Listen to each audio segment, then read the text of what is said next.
नमस्कार साथियों। Achievers academy के इस ऑनलाइन प्लेटफॉर्म पे एक बार फिर से आप सभी लोगों का हार्दिक स्वागत व अभिनंदन। दोस्तों, हम कर रहे थे नगर पालिका एक्ट या नगर पालिका अधिनियम के बारे में चर्चा कर रहे थे, जिसके अंदर हमने कल अपने दो धाराएं पढ़ चुके थे और तीसरी धारा भी लगभग अपन कंप्लीट कर चुके थे, है ना। तीसरी धारा के बारे में हम अगर थोड़ी बहुत और चीजें देखना चाहें तो एक बार अगर रिवीजन टाइप में देखें तो देखो, नगर पालिका एक्ट पढ़ रहे हैं। राजस्थान नगर पालिका एक्ट 2009, जिसको कब लागू हुआ था? ये 11 सितंबर 2009 को इस पे अपने गवर्नर ने क्या कर दिए थे? साइन कर दिए थे। इसके बाद हमने इसकी पहली धारा पढ़ी, जिसके अंदर हमने अध्याय 1 देखा। अध्याय 1 के अंदर हमने क्या पढ़ा? प्रारंभिकी, जिसके अंदर धारा 1 व धारा 2 के बारे में पढ़ना शुरू किया। धारा 1 के अंदर हमने सिंपली एक चीज देखी थी, जिसका जिसके अंदर ये था कि जो ये कानून अपन पढ़ने वाले हैं, इसका संक्षिप्त में नाम क्या है, ये कब से लागू होगा, इसका विस्तार कहां-कहां तक होगा। तो हमने देखा था कि इसका नाम क्या है? राजस्थान नगर पालिका एक्ट या अधिनियम 2009। ये 11 सितंबर 2009 से लागू हो चुका है और इसके साथ साथ में ये छावनी क्षेत्रों को छोड़ करके बाकी पूरे राजस्थान के अंदर लागू होगा। ऐसे हमने दूसरी धारा देखी थी। दूसरी धारा के अंदर हमने देखा था कि इसके अंदर जो परिभाषाएं हैं उसके बारे में पढ़ना स्टार्ट किया था। फिर हमने तीसरा जो दूसरा अध्याय देखना स्टार्ट किया था ना, क्योंकि अपने अध्याय देखे थे ना कि टोटल 17 अध्याय हैं, 344 धाराएं हैं उसके अंदर, है ना। हमने दूसरा अध्याय देखा। दूसरे अध्याय के अंदर हमने देखा कि नगर पालिकाओं का गठन किस हिसाब से होगा, है ना। उसके जो गठन से संबंधित चीजें हैं वो अपन पढ़ना स्टार्ट करेंगे। तो दूसरे के अंदर हमने देखा आर्टिकल 3। आर्टिकल 3 के अंदर क्या देखा? डिलिमिटेशन ऑफ नगर पालिका या म्युनिसिपैलिटीज। इसके अंदर हमने देखा कि परिसीमन, तो नगर पालिकाओं का परिसीमन किस हिसाब से होगा, चिन्हांकित कैसे होंगे, कैसे इनको गठन किया जाएगा, कैसे इनको हटाया जाएगा, अगर हटा दिया जाता है उसका प्रावधान क्या रहता है ना। मोटा मोटा तौर पे हम वो चीजें पढ़ चुके थे। इसके अंदर हमें एक चीज लास्ट में ये और पढ़नी बाकी रह गई थी अपने। देखिए, नगर पालिकाओं में ग्राम क्षेत्र का स्थानांतरण। इसका मतलब क्या है? आप सिंपल अगर भाषा में समझने की कोशिश करो तो इसका मतलब ये है कि अगर मान लो कोई गांव है, उसको अपन ने नगर पालिका बना दिया, तो उसके अंदर चेंजेस क्या क्या आएंगे, है ना। क्या क्या देखो, आपको ना धाराओं को एग्जैक्ट वैसा का वैसा रखने की आवश्यकता नहीं है। अब मैंने आपको पहले ही बता चुका हूं, धाराओं को याद करने की ट्रिक मैंने बना रखी है, वो लास्ट में आपको एकदम पूरी पूरी बता दूंगा। उसको थोड़ा और सिंप्लीफाई किया जा रहा है। मैंने लास्ट ईयर भी बनाई थी, इस बार सोच रहा हूं उनको और सिंप्लीफाई किया जाए, है ना। थोड़ा सा, क्योंकि पहली पहली बार बना रहे थे तब हमने थोड़ा सा उसको कॉम्प्लिकेटेड बनाई थी, हाँ यार इसको ऐसे इस प्रकार से याद किया जा सकता है। अब धीरे धीरे सोचे कि नहीं, उसको इंग्लिश में ऐड कर दिया जाए, कुछ हिंदी के वर्ड ऐड कर दिए जाए, तो उसको हम क्या सिंप्लीफाई करके उसको आपको याद करने के लिए बता देंगे। धाराएं आपसे याद हो जाएगी। अब बात आती है इसके अंदर के मैटर के बारे में।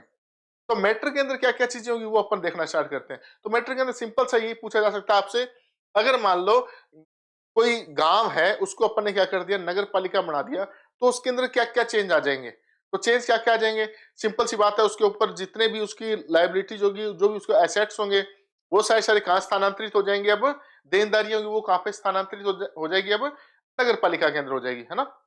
तो वो उसको संभालेंगे। अच्छा, जो अपने जितने भी सदस्य हैं, सदस्य बोले तो अपना सरपंच हो गया, है ना। सरपंच के साथ में उप सरपंच हो गया या वार्ड पंच हो गए, है ना। इनका क्या होगा फिर? तो अगर मान लो ये कोई गांव है, इस गांव को अपन ने क्या किया? इस नगर पालिका के अंदर ऐड कर रहे हैं। क्या कर रहे हैं? इसके अंदर ऐड कर रहे हैं। तो अगर नगर पालिका ये गांव है, तो गांव के जो भी सरपंच, पंच या उप सरपंच, इन तीनों को अपन क्या करेंगे? यहाँ पे अतिरिक्त सदस्य के रूप में रखेंगे। किसके रूप में रखेंगे? अतिरिक्त सदस्य के रूप में। समझ गए कि जो भी इनका टाइम पीरियड है वो चलता जाएगा, जब तक अगली नगर पालिका के चुनाव नहीं हो जाते तब तक ये किस पद पे रहेंगे? अतिरिक्त सदस्य के पद पे रहेंगे। राज्य सरकार आधिकारिक अधिसूचना जारी करेगी अगर किसी गांव को मिलाना है, तो पंचायत का अधिकार समाप्त हो जाएगा। चुनाव तक पंच सरपंच नगर पालिका के अतिरिक्त सदस्य माने जाएंगे। संपत्ति देनदारियां नगर पालिकाओं को हस्तांतरित कर दी जाएगी। नगर पालिका को कर वसूलने के लिए अधिकृत हो जाएगी। आप गांव में रहते हो तब तक आप पे किसी भी प्रकार का कोई कर नहीं लगता है। अगर अपन बात करें कि नगर पालिकाओं में या शहरी क्षेत्रों के अंदर सरकार नगर पालिका क्या करती है? बहुत सारी सुविधाएं उपलब्ध कराती है। जैसे आपको स्ट्रीट लाइट हो गया, है ना, साफ सड़कें हो गई, नालियों की सफाई हो गई, कचरे का निस्तारण हो गया। खूब सारी आपसे क्या की जाती है? सुविधाएं आपको दी जाती है। इसके बदले वो आप लोगों से एक टैक्स वसूलती है, जिसे अपन हाउस टैक्स बोलते हैं, है ना। तो इस प्रकार का हाउस टैक्स हमें जमा कराना होता है। तो चूंकि इससे पहले आप ग्रामीण क्षेत्र के अंदर थे, गांव के अंदर थे, तब आपसे इस प्रकार का कोई भी टैक्स वसूला नहीं जा रहा था। जैसे ही आप नगर पालिका बोर्ड में आ जाओगे, तब आपसे क्या हो जाएगा, नगर पालिका कर वसूल सकेगी आपसे। क्या वसूल सकेगी? कर वसूल सकेगी। मोटा मोटा तौर पे आप सिंपल सी बात ये ध्यान रखनी है आप लोगों को कि देखो, अगर मान लो कोई गांव है, छोटा सा गांव है, उसको अपन ने क्या कर दिया, नगर पालिका में ऐड कर दिया, तो जो उसके पंच होगा, सरपंच होगा, उप सरपंच होगा, उनको अपन क्या बना देंगे, अतिरिक्त सदस्य बना देंगे। इन सदस्यों में कोई चेंजेस नहीं करेंगे, इनके क्या हो जाएंगे, वो अतिरिक्त सदस्य होंगे। सिंपल सी बात समझ आएगी।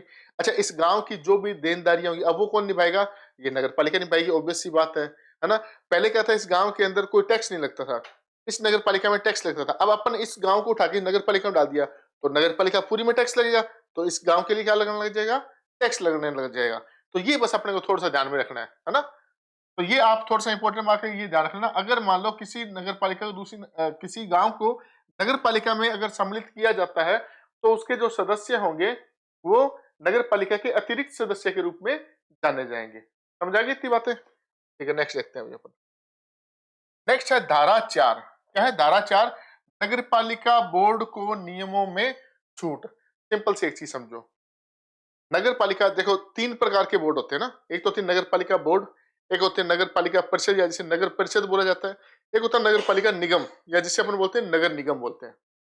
ठीक है, तो जो नगर पालिका बोर्ड है वो सबसे छोटे स्तर की क्रिया होती है ना, सबसे जो एकदम गांव संक्रमणकालीन होते हैं, जो गांवों से जस्ट अभी हमने इनको नगर पालिका बनाया, उसे हम क्या बोलते हैं, नगर पालिका बोर्ड के नाम से जानते हैं। और जो नगर पालिका बोर्ड है वो क्या है, अभी एकदम बिल्कुल छोटे स्तर की क्या है, नगर पालिका है ना। नगर पालिका बोर्ड का बिल्कुल जो उनका त्रिस्तरीय ढांचा है, उसके सबसे छोटे लेवल का बोर्ड है। तो जब नगर पालिका बोर्ड को बनाया जाता है उस समय पे खूब, जैसे एक एग्जांपल समझो, ये क्या है, नगर पालिका क्या है, नगर पालिका। अपन इस पे एक कानून चलाएंगे, कौन से, नगर पालिका राजस्थान नगर पालिका एक्ट 2009। इसके सारे सारे कानून इस पे लगेंगे। ये नगर पालिका क्या है, छोटा स्वरूप है। कोई भी काम होगा वो हमेशा नियम कानून कायदे से ही होगा। ठीक है, जो संविधान में लिखा गया या जो इनके एक्ट के अंदर, अधिनियम के अंदर लिखा है, हमेशा ही काम किस प्रकार से होगा, कानून के हिसाब से होगा, नियमों के हिसाब से ही होगा। अब कई बार कई कानून ऐसे होते हैं जो अच्छे काम के बीच में अड़चन पैदा कर रहे होते हैं। सपोज दैट मान लो कोई बड़ी नगर परिषद है, उसके लिए तो वो कानून सही है, लेकिन नगर पालिका बोर्ड के लिए वो कानून क्या है, थोड़े से अड़चन पैदा कर रहे हैं। तब नगर पालिका क्या करता है या नगर पालिका बोर्ड क्या करता है, राज्य सरकार के पास जाता है, उनसे निवेदन करता है कि देखिए हम काम करना चाह रहे हैं, लेकिन आपके इस अध्याय की ये धारा है, ये हमें काम करने से रोक रही है, क्योंकि हमारा साइज छोटा है, हम अभी उस लेवल पे उन चीजों को पूरा नहीं कर पाएंगे, इसलिए हम कोई भी काम नहीं कर पा रहे हैं। तो आप हमें क्या करो, उन नियमों से, मान लो कोई नियम है 18, 19, 20 धारा है ना, तो ये कहेंगे हमारे को क्या करो, इन नियमों के अंदर हमारे को छूट प्रदान करो। तो राज्य सरकार एक उपबंध करके जो नगर पालिका बोर्ड है उनको क्या कर सकती है, असंगत नियमों में छूट प्रदान कर सकती है। समझाई चीजें? सिंपल सा समझो, है ना। देखो, लैंग्वेज जो यहाँ पे चलती है वो मैं आपको उस तरह से पढ़ाने की कोशिश करता हूँ, फिर जो एकदम ठेठ बात होती है जिससे आपको समझ में आ जाएगा, उस हिसाब से देखते हैं। इस लाइन में कहना क्या चाह रहा है कि नगर पालिका 3 तरह की होती है ना। एक जो अपने छोटे स्तर पे देखते हैं वो होती है नगर पालिका बोर्ड, फिर होता है नगर परिषद, फिर होती है नगर निगम।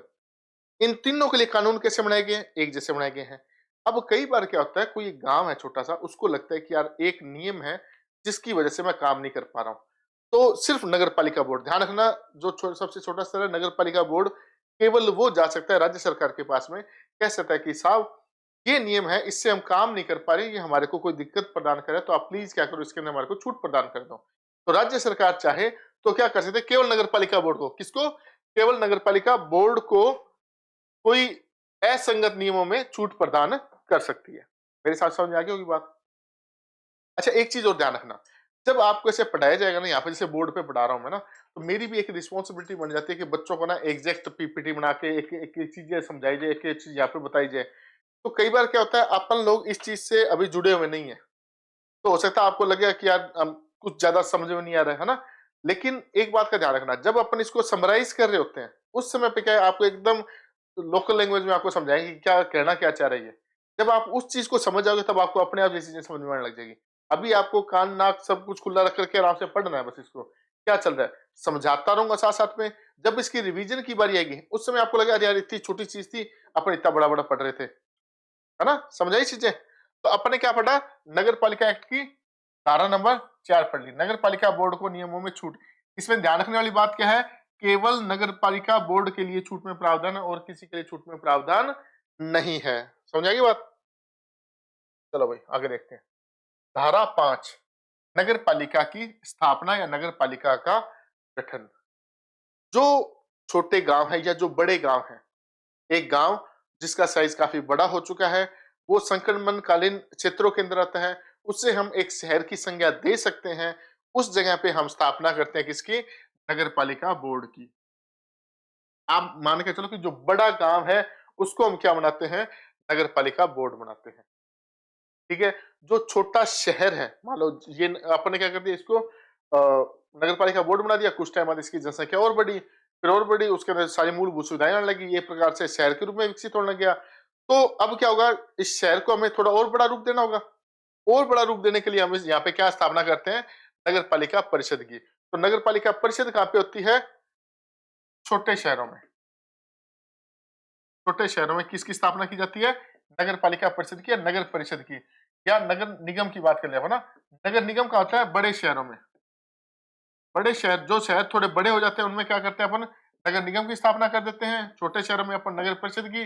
और जो संक्रमणकालीन होते हैं, संक्रमणकालीन मतलब अभी गांव से जस्ट इनका साइज बड़ा हुआ है ना, यानी कि शहरों के जस्ट प्रवेश करने लायक लायक है, वहां पे क्या करते हैं अपन, नगर पालिका बोर्ड की स्थापना करते हैं।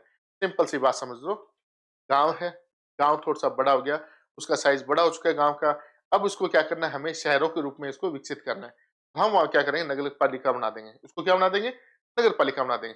फिर वो थोड़ा और उसका साइज बड़ा हो गया, जनसंख्या और ज्यादा बढ़ गई, तब हम क्या करेंगे, उसी को क्या करेंगे, नगर परिषद बना देंगे। फिर हमने देखा उसकी और जनसंख्या, पॉपुलेशन ज्यादा बढ़ चुकी है, उसके अंदर और मूलभूत सुविधाएं आ चुकी है, अब इसका डेवलपमेंट हमें और तेजी से करना पड़ेगा और किसी तरीके से करना पड़ेगा, तब हम उसी को क्या बना देते हैं, नगर परिषद, सॉरी नगर निगम बना देते हैं।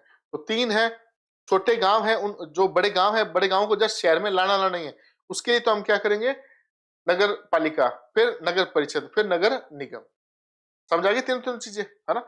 ये चीजें बस बताने के लिए कि संक्रमणकालीन क्या है, छोटे शहरों में क्या है, बड़े शहरों में क्या है। कई बार क्वेश्चन डायरेक्ट यहाँ से पूछ लिया जाता है, इसलिए। बाकी आपको समझना क्या है, नगर पालिका बोर्ड की स्थापना कहाँ होगी, बड़े गांव में। अब उस बड़े गांव के अंदर और ज्यादा सुविधाएं आ चुकी है, थोड़ा 10-20-50 साल हो चुके हैं, अब उसको मैं एक शहर के रूप में विकसित कर चुके हैं उसको। तो जो छोटे शहर होंगे उसके अंदर क्या कर देंगे, नगर पालिका परिषद या नगर परिषद की, और जो बड़ा शहर बन चुका है वहां पे क्या कर देंगे, नगर निगम की स्थापना कर देंगे। समझाइए यहाँ तक चीजें। तो धारा 5 के अंदर हम पहले पढ़ते हैं चीजें, धारा 5 बड़ी है, 2-3 चीजें और देखनी है अपन। जो नगर पालिका है वो एक निगमित निकाय होगा, क्या होगा, निगमित निकाय, स्वायत्त शासी संस्था या फिर स्वतंत्र निकाय होगा। यानी कि वो अपने फैसले खुद ले सकेगा, अपने हिसाब से फैसले ले सकेगा, वो एक स्वायत्त शासी संस्था होगी, उसका कहीं ना कहीं पंजीकरण होगा। जैसे अगर अपन बात करें, रिलायंस इंडस्ट्रीज है, तो वो क्या है, एक कंपनी है, तो कंपनी का क्या है, कंपनी एक्ट के तहत उसका रजिस्ट्रेशन होता है। वैसे ही क्या है, नगर पालिका एक्ट 2009 के तहत हमें क्या है, इसका भी रजिस्ट्रेशन कराना होगा। तो ये कैसी निकाय होता है कि निगमित निकाय, स्वायत्त शासी निकाय या फिर स्वतंत्र निकाय होता है, और एक पंजीकृत निकाय होता है। आपसे मान लो क्वेश्चन पूछ लिया, नगर पालिका बोर्ड या नगर पालिका होती है निगमित निकाय, अनिगमित निकाय, है ना, या फिर परतंत्र निकाय होता है, तो इस प्रकार से या उपरोक्त सभी होते हैं। तब आपको क्वेश्चन में ध्यान रखना है कैसी निकाय होता है, निगमित निकाय होता है, ये एक स्वतंत्र निकाय होता है, ये पंजीकरण इसका हुआ होता है, और ये स्वायत्त शासी संस्था होती है, अपने फैसले खुद ले सकती है। समझाइए यहाँ तक चीजें, ठीक है। नामकरण, तो नामकरण के लिए ज्यादा इन्होंने दिमाग लगाया नहीं, इन्होंने कहा जो क्षेत्र का नाम है वही नाम रख दो। जैसे अगर बात करें सादुल शहर नगर पालिका, तो सादुल शहर को अगर नगर पालिका बनाना है तो नाम क्या रख दो, सादुल शहर नगर पालिका। बीकानेर को अगर नगर परिषद बनाना है तो बीकानेर नगर परिषद। जयपुर को अगर नगर निगम बनाना है तो जयपुर नगर निगम, है ना। तो इस प्रकार से किया जाता है। तो नामकरण क्या है, जो उस क्षेत्र का भी नाम है या जो उस गांव का नाम है उसी के नाम से क्या बना दो, उसको नगर पालिका बना। जैसे गढ़साना के लिए बनाना है नगर पालिका, तो गढ़साना नगर पालिका हो जाएगा। अनूपगढ़ के लिए बनाना है तो अनूपगढ़ नगर पालिका हो जाएगा। समझ आएगी बात। तो अपन पढ़ क्या रहे हैं, हम इसके अंदर अपन क्या पढ़ रहे हैं, धारा को अलग अलग तरीके से पढ़ रहे हैं। अपन 5 नंबर की धारा पढ़ रहे हैं। 5 नंबर धारा हम देखेंगे हम की इसके अंदर है क्या क्या चीजें, नगर पालिका बनती कैसे है, नगर पालिका होती क्या चीज है, ये देखना है। तो नगर पालिका बनती कैसे, तो हमने देख लिया 3 प्रकार की नगर पालिका होती है। छोटे बड़े गांवों के अंदर तो हम बनाते हैं किसको, नगर पालिका को। छोटे शहर होते हैं वहां बनाते हैं किसको, नगर परिषद को। और जो बड़े शहर होते हैं वहां बनाते हैं नगर निगम को बना देते हैं। यहाँ तक बात समझे। फिर हमने देखना स्टार्ट किया कि ये कैसा निकाय होता है, खुद के फैसले खुद ले सकता है, ठीक है, ये स्वायत्तशासी होता है। उसका देख निगमित निकाय होता है और इसका पंजीकरण हुआ होता है, ये चीज समझ गए। फिर हमने देखा इसका नामकरण कैसे करेंगे, बिल्कुल नगर पालिका तो नगर पालिका का नामकरण कैसे करेंगे, तो नामकरण कैसे करेंगे, स्थान के नाम पे ही कर देंगे। फिर हम देखा शाश्वत उत्तराधिकार संस्था होती है, ये उम्र विहीन संस्था होती है। शाश्वत उत्तराधिकार का मतलब क्या है, आप एक एग्जांपल समझो। 3 भाई हैं, 3 भाई हैं, 3 भाइयों ने क्या कर रखा है, एक ही गोलगप्पे की रेडी लगाते हैं, है ना। इसने लगा रखी है, इसने भी गोलगप्पे की रेडी लगा रखी है। इनमें से एक भाई की क्या हो जाती है, मृत्यु हो जाती है। इनमें से एक भाई की क्या होगी, मृत्यु होगी। तो ये अपनी रेडी लगाएगा, ये अपनी रेडी लगाएगा, तो इसकी दुकान तो क्या होगी, बंद होगी। क्या अपन सोचे कोई व्यक्ति है, 2 भाई हैं, दोनों भाइयों की अलग अलग अपनी अपनी दुकान है, बंदा आप मर गया तो उसकी दुकान खत्म। समझिए इस चीज को। वैसे ही आप इस चीज को समझो, जैसे रिलायंस इंडस्ट्रीज है, रिलायंस। तो रिलायंस के अंदर सबसे पहले कौन थे, धीरू भाई अंबानी जी थे। धीरू भाई अंबानी जी की जब डेथ हो गई तो उसके बाद क्या हुआ, क्या कंपनी बंद हो गई, नहीं हुई ना, क्योंकि उनके अंदर क्या है, उनका उत्तराधिकारी ने क्या कर लिया, उनकी जगह ले ली। किसने ले ली, मुकेश अंबानी जी ने। अब अगर खुदा न खास्ता इनको कुछ होता है तो इनकी जगह कोई ना कोई उत्तराधिकारी आ जाएगा। तो रिलायंस इंडस्ट्री तो बंद होने से रही कि अगर मालिक मर गया इंडस्ट्री को क्या कर दो, खत्म कर दो, ऐसे तो नहीं होगा। इसको कहते हैं शाश्वत उत्तराधिकार। उम्र विहीन संस्था क्या होती है, ये उम्र विहीन संस्था होती है। उसी प्रकार से जो नगर पालिका होती है वो भी क्या होती है, शाश्वत उत्तराधिकार वाली संस्था होती है, या फिर उम्र विहीन संस्था होती है। इसका मतलब ये हो गया कि अगर मान लो अध्यक्ष मर गया तो ऐसे नहीं है कि उस नगर पालिका खत्म कर देंगे, भाई अध्यक्ष मर गया तो नया अध्यक्ष आ जाएगा वहां पे। अगर सदस्य में से कोई खत्म हो गया, सदस्य निकल गए, तो उनकी जगह नए आ जाएंगे, लेकिन कभी भी ये संस्था समाप्त नहीं होगी, ठीक है। इसलिए इसको क्या बोलते हैं, शाश्वत उत्तराधिकार की संस्था या फिर उम्र विहीन संस्था। क्या क्या चीजें देखी, नगर पालिका की स्थापना, तो स्थापना का देखा, नगर पालिका, नगर परिषद, नगर निगम, ये देख लिए। उसके बाद हमने देखना स्टार्ट कर दिया था कि निगमित निकाय, स्वतंत्र निकाय या फिर पंजीकृत संस्था। उसके बाद हमने देख लिया इनका नामकरण किस प्रकार से होगा। उसके बाद हमने देख लिया शाश्वत उत्तराधिकार की संस्था होती है, और ये क्या होती है, एक उम्र विहीन संस्था होती है। यहाँ तक समझ आई चीजें, चलो आगे का देखते हैं। सामान्य मोहर, ये क्या है, सामान्य मोहर। आप एक बात बताओ, अभी ये बताया गया था कि ये शाश्वत उत्तराधिकार संस्था होती है, मतलब ये किसी एक बंदे की संस्था नहीं होती है। तो जो भी काम होगा वो तो संस्था के नाम से ही होगा, भाई संस्था के नाम से होगा। अगर मान लो मैं कहूं कि जैसे रिलायंस इंडस्ट्रीज है, तो वहां पे रिलायंस इंडस्ट्रीज के रूप में ही चलेगा सारा सारा काम। कोई अगर कोई भी काम होगा, कोई भी फर्म बनेगी, रिलायंस इंडस्ट्रीज के नाम से बनेगी। या अपन देखें नगर पालिका जिस प्रकार से है, अब नगर पालिका के कोई काम होगा, मान लो नगर पालिका में कोई काम करवाना, तो क्या किया जाएगा, उसके लिए एक मोहर बनाई जाएगी। मतलब जहां वो मोहर लगी, इसका मतलब ये हो गया कि नगर पालिका की इसमें क्या है, सहमति है। तो वो काम किसके नाम से होगा, नगर पालिका के नाम से, उसके अध्यक्ष के नाम से नहीं होगा, ठीक है। उसके अध्यक्ष के नाम से नहीं हो, कल को अध्यक्ष को आप पकड़ते फिरो नाम। अगर मान लो कहीं मोहर लग रही है, तो इसका मतलब क्या हो गया कि नगर पालिका की इसमें सहमति है। तो इसकी क्या बनाई जाती है कि हर नगर पालिका की क्या होती है, सार्वभौम मुद्रा होती है, और इसका कोई गलत प्रयोग न हो। इसलिए जब भी इस मुद्रा का प्रयोग में लाया जाएगा, इस मुद्रा का यूज किया जाएगा, मोहर सिंपल मार्क करने के लिए होती है ना, इस मुद्रा को जब भी यूज किया जाएगा, उसका लिखित ब्यौरा दिया जाएगा कि इस अध्यक्ष ने फलाने फलाने इस दिन या इस दिनांक को इतने लोगों की उपस्थिति में इस मोहर का प्रयोग किया था। जिस प्रकार से होता है ना, अपन चेक अपन कभी किसी को देते हैं, तो अपन उसके लिए डायरी मेंटेन करते हैं कि हमने चेक इतनी तारीख को इसको दिया था, इतनी तारीख को इसको दिया था, इतनी तारीख को इसको दिया था, है ना। कई लोग करते हैं, कई लोग नहीं करते। बाकी सिंपल सी वही बात है, सामान्य मोहर होगी एक, और हर नगर पालिका की सारा मुद्रा होगी। इसका प्रयोग लिखित होगा, गवाहों का लिखित ब्यौरा भी होगा। जो वहां पे खड़े होंगे उनका भी क्या होगा, लिखित में ब्यौरा दिया जाएगा कि ये लोग खड़े थे इस समय पे जब इस मोहर का प्रयोग किया गया था। यही ध्यान रखना, मुकदमे की शक्ति। अगर मान लो नगर पालिका को लगता है कि इस बंदे ने कोई नुकसान पहुंचाया नगर पालिका की प्रॉपर्टी को, या फिर कोई और एसेट्स को नुकसान पहुंचाने की कोशिश की है, तो नगर पालिका क्या कर सकती है, नगर पालिका के नाम से केस किया जाएगा। ऐसा नहीं कि अध्यक्ष जाके केस करेगा या कोई वहां का जो अधिकारी है वो अपने नाम से केस करेगा, है ना, वो अपने नाम से कभी केस नहीं करेगा। वो किसके नाम से केस किया जाएगा, नगर पालिका के नाम से। जैसे गरसाना नगर पालिका क्या कर रही है, केस कर रही है, समझे, या बीकानेर नगर पालिका क्या कर रही है, केस कर रही है।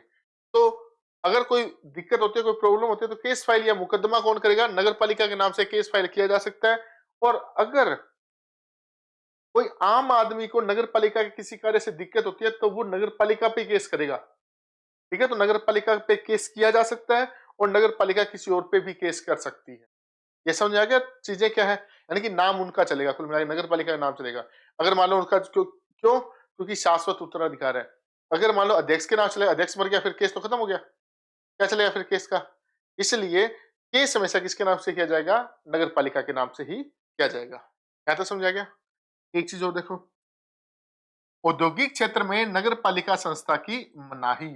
औद्योगिक क्षेत्रों में नगर पालिका संस्था की मनाही, सिंपल सी बात ये है, अगर मान लो राज्य सरकार चाहे कि ये एक एरिया है, इसके अंदर हम औद्योगिक इंडस्ट्रीज एरिया के रूप में इसको डेवलप करेंगे, उसके हिसाब से ही हम यहाँ पे काम करेंगे, तो वो राज्यपाल से कह करके जो कुछ एक एरिया होगा उसको किस रूप में विकसित कर देंगे, औद्योगिक क्षेत्र के रूप में विकसित कर देंगे। और जिसको औद्योगिक क्षेत्र का नाम दे दिया गया, जिस एरिया को औद्योगिक क्षेत्र का नाम दे दिया गया, वहां पर नगर पालिकाओं की स्थापना नहीं होगी। किसकी स्थापना नहीं होगी, नगर पालिकाओं की स्थापना नहीं होगी। अब आओ वापस से धारा 1 पर। धारा 1 में क्या लिखा होता है, कहां कहां पर नगर पालिकाओं की स्थापना हो सकती है, केवल वहां लिखा होता है ना, केवल छावनियों को छोड़ करके, है ना, केवल छावनियों को छोड़ के राजस्थान के संपूर्ण एरिया के अंदर। तो इस धारा के अंदर के तहत क्या है, औद्योगिक क्षेत्रों में भी नहीं होगी नगर पालिकाओं की स्थापना। तो आप ध्यान रखना, औद्योगिक क्षेत्रों को छोड़ करके जिसको राज्यपाल ने मंजूरी दी है, इसके साथ साथ दूसरे नंबर कौन सा, छावनी एरिया को छोड़ करके सारी जगहों पे क्या हो सकती है, नगर पालिकाओं की स्थापना हो सकती है। कुछ ज्यादा बड़ी बात नहीं है। आप इनको छोटे छोटे लाइनों में अगर समराइज करके लिखने की कोशिश करोगे तो आप एक पेज का ही मैटर है सारा सारा अब तक का, ये है ना, अब तक का जितना भी मटेरियल वो सारा क्या है, एक पेज का ही है, इससे ज्यादा का नहीं है। और अब मान के चलना, आपको अगर नगर पालिका एक्ट की अपन बात करेंगे तो कोई इस साइज में नोट्स दे रहा है, कोई किसी साइज में नोट्स दे रहा है, अपने ज्यादा ज्यादा मतलब तो 20 30 40 या 50 पेजों के नोट्स खत्म हो जाएंगे।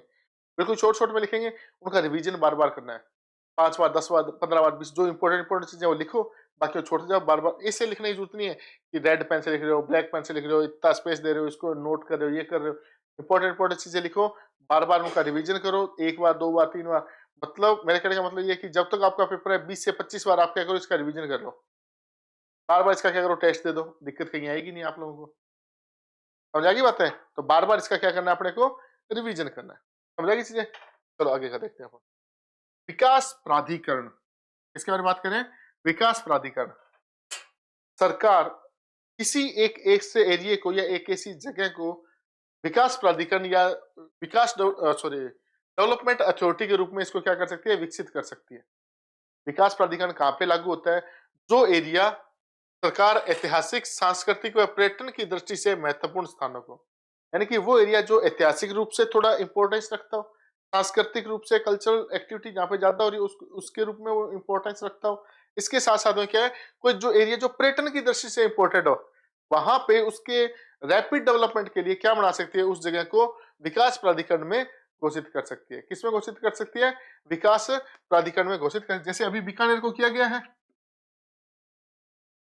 बीकानेर विकास प्राधिकरण में इसको क्या किया गया है, शामिल किया गया है। क्यों शामिल किया गया है, क्योंकि ये पर्यटन की दृष्टि से इंपॉर्टेंट है, ये ऐतिहासिक दृष्टि से इंपॉर्टेंट है, इसके साथ साथ सांस्कृतिक दृष्टि से भी क्या है, इंपॉर्टेंट है। तो ये अपने को थोड़ा सा ध्यान में रखना है कि इनको क्या किया जाता है, विकास प्राधिकरण में शामिल किया जाता है।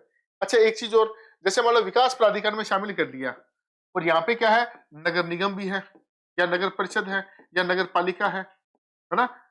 तो अब क्या होगा, अगर सरकार चाहेगी तो इसका वो डिसाइड करेगी कि नगर पालिका का कितना हिस्सा इसके अंदर आएगा, बीकानेर विकास प्राधिकरण में आएगा, और कौन कौन सा एरिया है जो सिर्फ नगर पालिका का इस पे अधिकार रहेगा।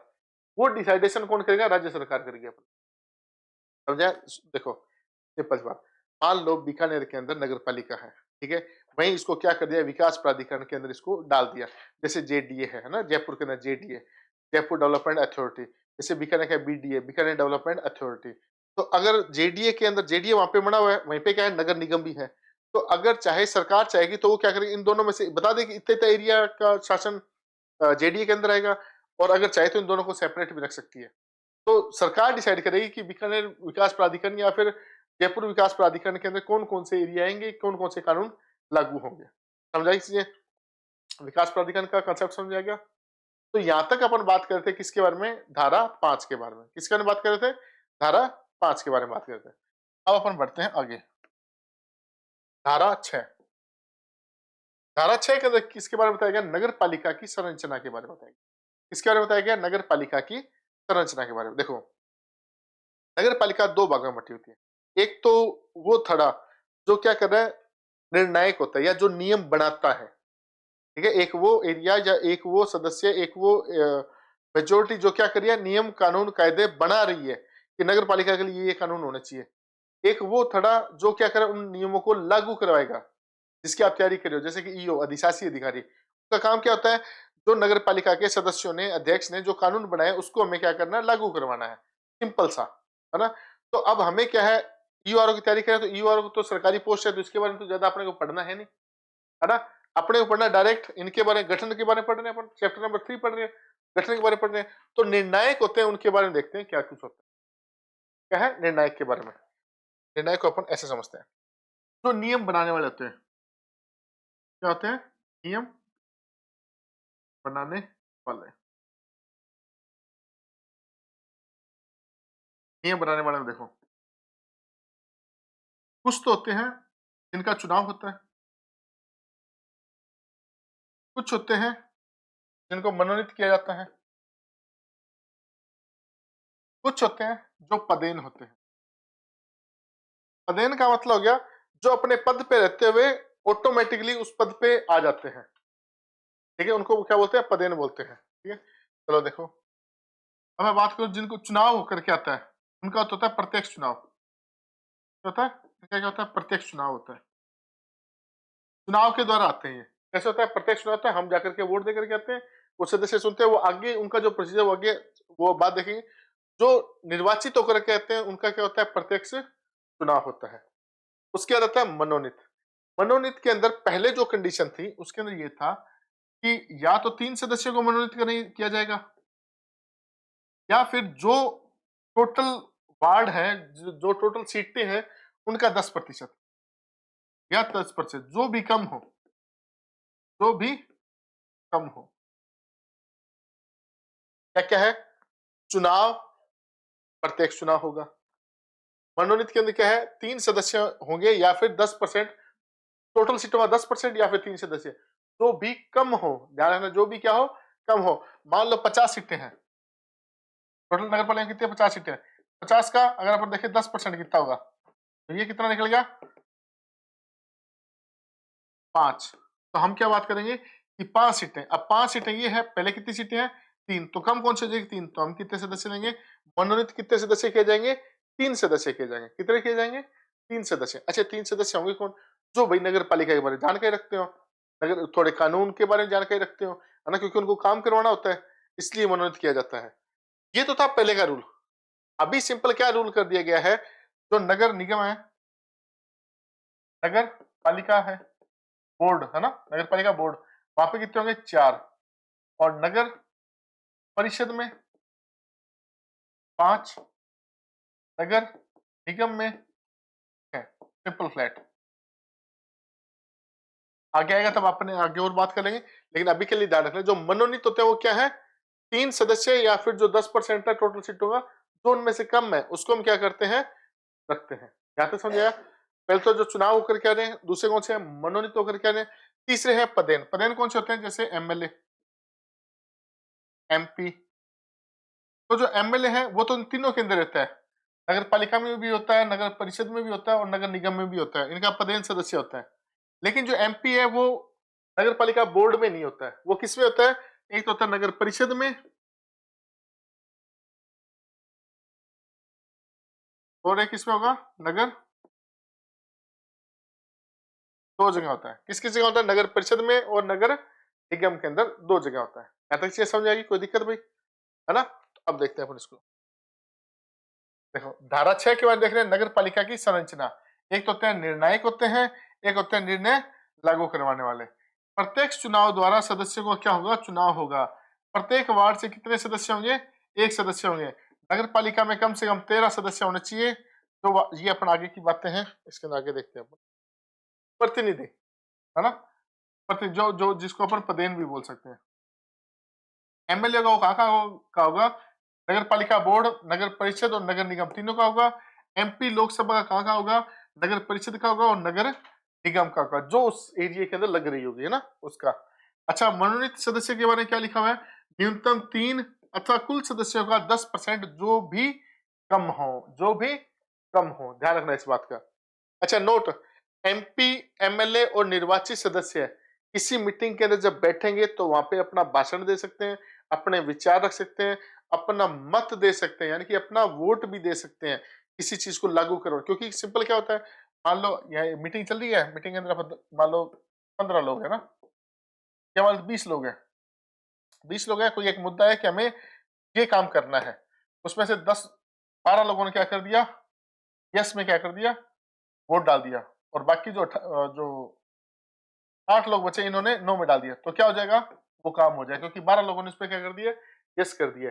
तो एक चीज का ध्यान रखना, जो ये एमपी, एमएलए या निर्वाचित सदस्य होते हैं वो ही केवल वोट डाल सकते हैं, मनोनीत सदस्य वोट नहीं डाल सकते हैं, ध्यान रखना इस बात, है ना। मनोनीत सदस्य क्या नहीं डाल सकते, वोट नहीं डाल सकते। कौन कौन डाल सकता है, एमपी डाल सकता है, एमएलए डाल सकता है। अच्छा देखो, मैं दोबारा से एक चीज को समराइज करता हूँ, फिर आपको अच्छे से समझ में आएगा। हम पढ़ रहे हैं धारा 6 के बारे में, जिसके अंदर हम देख रहे हैं इनकी संरचना के बारे में। तो संरचना क्या है वो अपन देखते हैं। संरचना के अंदर हमने देखा कि एक तो होते हैं निर्णायक होते हैं, एक होते हैं नियम को लागू करवाने वाले। हम पढ़ रहे हैं सिर्फ निर्णायकों के बारे में। निर्णायक को हम 3 कैटेगरी बांट के पढ़ते हैं। एक तो होते हैं जो सदस्य जिनका प्रत्यक्ष चुनाव होता है या जो निर्वाचित होकर के आते हैं। कुछ सदस्य होते हैं जो मनोनीत होकर के आते हैं, और जो मनोनीत होकर के आते हैं उनमें से क्या जाना है, 3 या फिर 10% जो भी उसमें से कम हो वो आता है। तीसरे में होता है पदेन। पदेन का होता है कि जो एमपी हो गया वो तो क्या रहेगा, जो लोकसभा का एमपी है वो तो इन तीनों दोनों करेगा, नगर पालिका परिषद का और नगर निगम का। लेकिन जो एमएलए होता है उन तीनों का रहता है, नगर पालिका बोर्ड का भी वो क्या होता है, पदेन सदस्य होता है। यहाँ तक की मोटी मोटी बात समझिए। फिर हमने देखना स्टार्ट किया कि जो सीटें के से कितने सदस्य होंगे भाई। तो हमने कहा जब भी नगर पालिका को जनसंख्या के हिसाब से डिसाइड किया जाएगा किस नगर पालिका के अंदर कितने वार्ड होने चाहिए। अब उनको क्या कर दिया जाएगा, फिर वार्ड के अंदर बांट दिया जाएगा। उसके बाद क्या होगा, प्रत्येक वार्ड से एक एक सदस्य को लिया जाएगा। क्या लिया जाएगा, प्रत्येक वार्ड से एक एक सदस्य को लिया जाएगा। नगर पालिका में कम से कम 13 वार्ड होंगे, जो कि जनसंख्या के आधार पर ही किया जाता है, ध्यान रखना इस बात का। और नई जनसंख्या चलती हुई नगर पालिका पर कोई प्रभाव नहीं पड़ता है। यहाँ तक कि आप चीजें क्या करना, एक बार पढ़ना, इनको लिखना, याद करना, है ना। कल की क्लास में तो इसको क्या है, मैं थोड़ा सा और डीप में समझाने की कोशिश करूंगा कि चीजें क्या है ना। नगर पालिका के सीटों का निर्धारण किस प्रकार से किया जाता है, वार्ड कैसे बनाए जाते हैं, है ना। उसके बारे में अपन कल की क्लास में बात करेंगे। आज अपन ज्यादा हो जाएगा, फिर आपको पीछे वाली चीजें धीरे धीरे स्किप होना चाहिए, ठीक है। तो अपन मिलते हैं हम नेक्स्ट क्लास के अंदर, जिसके अंदर अपन क्या करेंगे, बात करेंगे इसका।